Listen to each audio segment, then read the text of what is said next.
স্বামী থাকতে স্বামীর মূল্যায়ন করিনি। স্বামীকে সবসময় অবহেলা, তুচ্ছ, অপমান করে গিয়েছি। আজকে আমি বুঝতে পারছি স্বামীর কি মূল্য, স্বামী থাকলে কি আমার ছিল সে, কিন্তু যখন ছিল তখন বুঝতে পারিনি। এখন আমি মানুষের দ্বারে দ্বারে ঘুরছি, আমি রাস্তায় হাঁটছি, আমি চলাফেরা করছি, আমি মানুষের লাথি খাচ্ছি, মানুষের ধাক্কা খাচ্ছি, সবকিছু আমি বুঝতে পারছি। অথচ আমি একটা সময় এসির নিচে ঘুমাইতাম। আমার স্বামী মারা যাওয়ার 1 ঘন্টা আগেও আমি এসির নিচে ঘুমাইছি।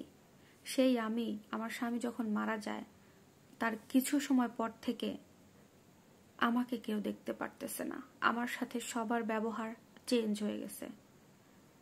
আমার সাথে যারা কথা বলতে ভয় পাইতো, আমাকে যারা পায়ের নিচে তাকায় কথা বলতো, তারা এখন আমাকে মারতে পর্যন্ত আসতেছে।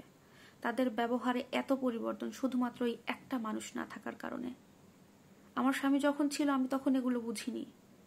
আমার স্বামীকে আমি এত অপমান করেছি, এত অবজ্ঞা করেছি, তারপরে সে একটা টু শব্দ করে নাই। আমাকে সবসময় বুঝাইছে তোমার ভুল হচ্ছে, নিজেকে শুধরাও। কিসের শুধরানো, কিসের ভুল, আমি আমার দিমাগে চলেছি। এখন বুঝতে পারছি আমার স্বামী কি ছিল আমার জন্য। আজকে একটা মানুষ আমার স্বামী না থাকার কারণে আজকে আমার কি অবস্থা। যারা আমাকে কথা বলতে ভয় পাইতো আমার সাথে, তারা আজকে আমাকে মারতে আসতেছে। সমস্ত কাজের দোষ, দায়ভার আমার উপর চাপাচ্ছে।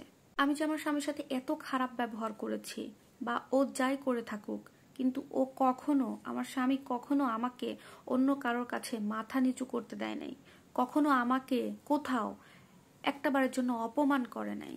সবসময় আমাকে মাথায় তুলে রাখছে, আমাকে এত পরিমাণ ভালোবাসছে যেটা আমি মূল্যায়ন করতে পারিনি।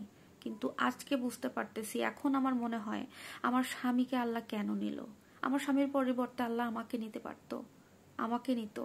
আমি আমার স্বামীকে অনেক ভালোবাসি, কিন্তু যেটা আমি বেঁচে থাকতে তাকে বলতে পারিনি। এখন আমি সেই ফিলটা করি, কারণ ওই মানুষটা যে কত বড় একটা নিয়ামত ছিল আমার জীবনের, সেটা এখন আমি হাড়ে হাড়ে টের পাচ্ছি। তাই এখন আমার মনে হয় আমার স্বামী যদি 10টা বিয়ে করতো, শুধু আমার কথা না, আমি প্রত্যেকটা নারীর জন্য কথাটা বলতে চাই, স্বামী যদি 10টাও বিয়ে করে, স্বামীকে ছাড়বেন না। কারণ আপনার স্বামী আপনার জন্য অনেক বড় একটা নিয়ামত, অনেক বড় একটা নিয়ামত, যেটা থাকতে আপনি বুঝতে পারবেন না। আপনার জীবন থেকে সে হারিয়ে গেলে তখন আপনি বুঝতে পারবেন হারে হারে। একদম জীবন্ত প্রমাণ আমি। আমার জীবনে এমনটা না ঘটলে না আমি কখনো বিশ্বাস করতাম না।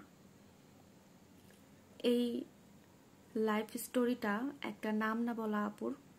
আশা করব যে সবার ভিডিওটা ভালো লাগবে এবং অবশ্যই মন ছুঁয়ে যাবে। কারণ স্বামী সত্যি একটা মেয়ের, বিবাহিত নারীর জন্য অনেক বড় একটা নিয়ামত। সবাই আপুটার জন্য দোয়া করবেন এবং বাস্তব জীবনের গল্প, মোটিভেশনাল কথা ভালো লাগলে অবশ্যই আপুর পেজের সাথে থাকবেন। আল্লাহ হাফেজ।